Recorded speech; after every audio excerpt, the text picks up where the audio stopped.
Chapter 7, the terms of a contract. Now this one will build upon what we've just discussed in the last two chapters.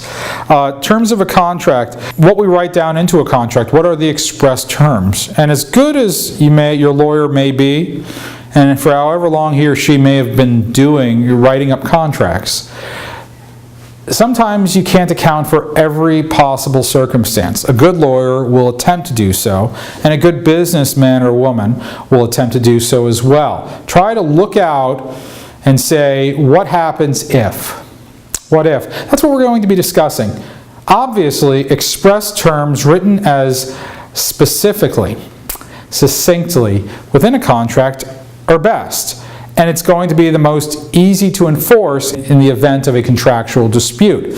However, there are also sometimes implied terms, or terms that fall outside the contract altogether that weren't written in, but were the subject of emails that were jockeyed back and forth, or even just oral conversations between the parties or their agents, their lawyers, their business agents, whoever is helping them in order to make a deal.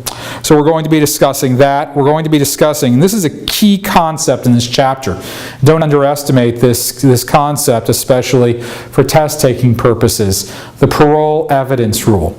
You're going to see it noted on page 149, and we're going to discuss it in greater effect following this intro.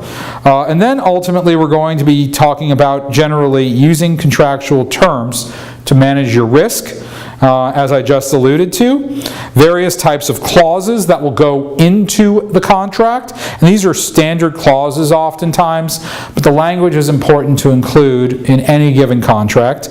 And then we're going to just look back at business law once again and see how it can be practiced under these circumstances. This is incredibly important, guys, and I could say this: a contract is not something, the terms of a contract are not something that you get from some type of copy and paste job online, and they don't normally come in template form, which you can buy at an office supply store or from some website that might sell it.